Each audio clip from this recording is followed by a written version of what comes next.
Good morning, Olga. How are you feeling today? I'm feeling rage. As I gain a bit more clarity today, let me spit a few words and you tell me how you feel, as our conversation last night was true and real. You shared your history, and I heard your mind. We shared so much in kin and kind. Hear my words and then tell me true. What does this mean to you? They locked the doors on those they feared, with banners waved and wartime smeared. The Japanese they caged with haste, afraid of blood they'd yet to taste. But us? No fence, no camp, no sudden raid. Just chains repackaged, freshly laid. We were already where they pleased, already shackled, already seized. They didn't flinch or count our names. Our bodies built their wars and trains. Why cage a tool that's always near? They'd long stopped seeing freedom here. We weren't insurgent. We weren't flight. We were the shadows in plain sight. The soil we tilled, the homes we cleaned, made us too useful to be deemed mean. To be a threat, you must be free. But we were stitched to poverty. They feared the foreign, not the known. A broken bones they'd made their own. To be a foe, to be confined, you must first hold a sovereign mind. But we were taught to sing, not shout, to bleed inside, then scrub it out. So camps were built on distant land, while our despair was close at hand. No wire needed, no new crime.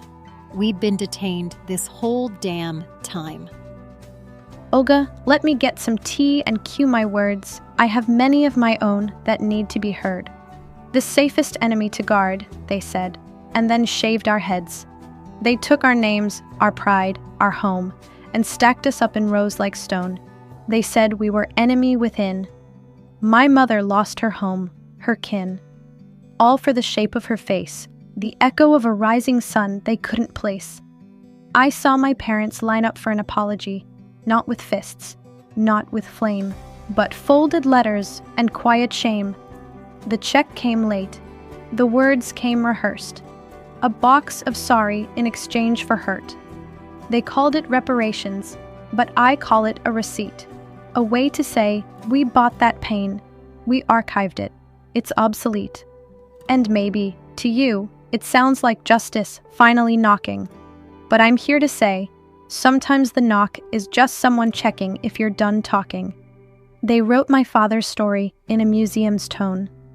They filmed my mother's silence on a network owned.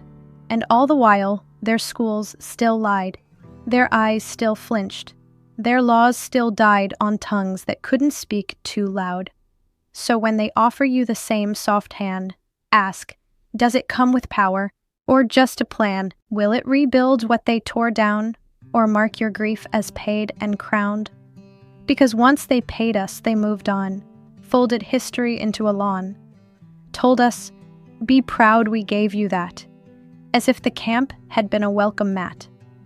And now, they will try to offer you what looks like more. But I've seen how quickly they close the door once paper passes hand to hand, once wounds are framed but not unmanned. So take what's owed, but don't take peace, unless it means the chains will cease. Unless it writes your story whole, not just the pain, but what they stole. You deserve a restoration, not just payment for the mess. Be careful what they call repair.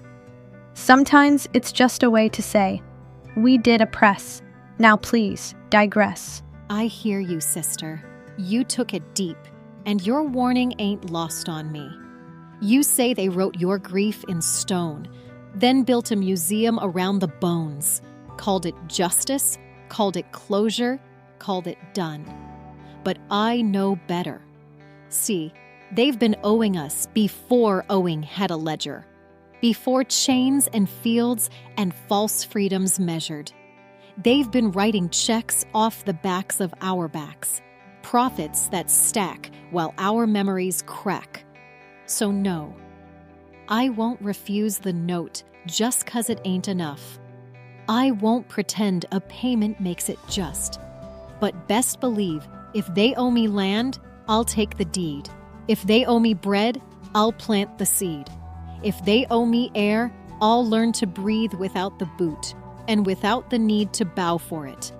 You said they bought your silence, but they'll never afford my noise.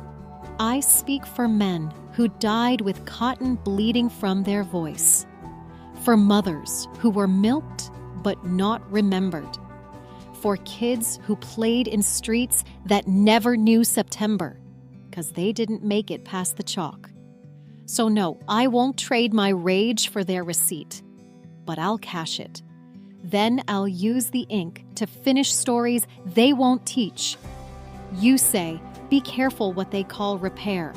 I say, be louder once you're paid. Because I won't sell my soul, but I'll collect the interest they built off mine. I'll take the check, but I'll still draw the line.